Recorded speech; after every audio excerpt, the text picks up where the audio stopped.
Merhaba arkadaşlar, Servenin Mutfağı'na hoş geldiniz. Bugün sizlere çok pratik fakat bir o kadar besleyici tavuk paçası tarifi yapıyorum arkadaşlar. Şöyle tavuğumu haşladım. Bir kase temizledim derisini, kemiğini. Bu şekilde hazır arkadaşlar. Haşlanmış tavuğum. Daha sonra şöyle 1 yemek kaşığı, 2 yemek kaşığı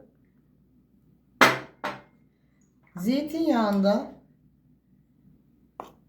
1, 2, 3 yemek kaşığı unumu kavuruyorum. Şimdi bu şekilde eğer kavurursanız un kokusu kalmıyor arkadaşlar. İçinde un kokmasın. 300 gram yoğurt, 1 adet yumurta, 1 tatlı kaşığı tuzum, yarım çay kaşığı da karabiberim var.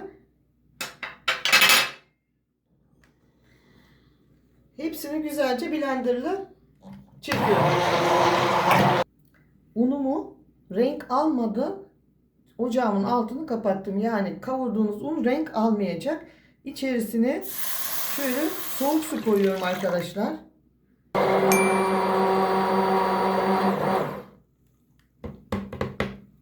Şimdi bunu çekiyorum.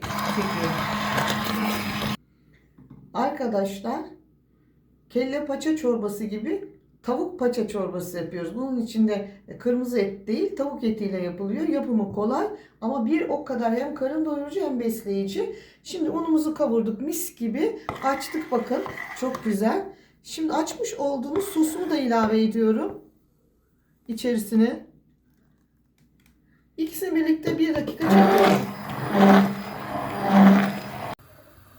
Şimdi arkadaşlar içinde un olduğu için hiç durmadan şu şekilde karıştıracağız kaynayıncaya kadar.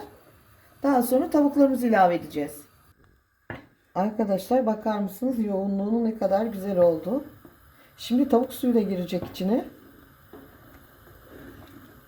Bakınız kaynadı. Şimdi kaynama aşamasında içerisine şöyle 1 kase haşlamış olduğum tavuk suyu ve tavuklarım dediklerim bu şekilde arkadaşlar, onları ilave ediyorum. Arkadaşlar bu çok nefis oluyor, hem de karın doyuruyor. Sahurda eğer bunu içerseniz hiç acıkmıyorsunuz.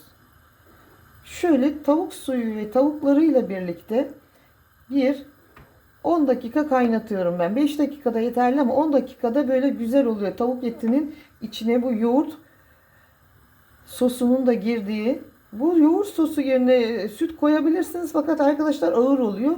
Tavsiye etmiyorum. Yoğurtla çok fresh bir çorba oluyor bu. Şimdi kaynamasını bekliyorum. Bakınız arkadaşlar çorbamızın kıvamı tam oldu. Şimdi etlerin içerisine bu sos girmesi için bir kısık ateşte kahve ocağında 10 dakika kaynatacağım. Bakın bu bir paça çorbası arkadaşlar. Bakınız etleri. Şimdi ocağın altını iyice kısıyorum. 1 yemek kaşığı tereyağımı erittim. Şöyle 1 tatlı kaşığı da acı biberimi ilave ediyorum. Karıştırıyorum rengini verene kadar. Ben çorbayı beyaz seviyorum arkadaşlar. Siz dilerseniz bu şekilde soslu da yiyebilirsiniz diye hazırlıyorum. Arkadaşlar çorbamı 10 dakika sosuyla ve etleriyle birlikte bu şekilde karıştırdım. Bakınız. Tavuk paça çorbam hazır. Eğer bu tarifimi beğendiyseniz arkadaşlar ve hala abone değilseniz lütfen Servenin Mutfağı'na abone olmayı, yorum yazmayı, bundan sonraki tariflerimden haberdar olmak için lütfen zil tuşuna basınız. Hoşça kalın, sağlıklı kalın, mutlu kalın. Lütfen Servenin Mutfağı'nı izlemeye devam edin. Şimdi arkadaşlar tadım aşaması. Sunum tabağıma alıyorum. Kelle paça gibi olacak arkadaşlar bu tarif. Bakınız.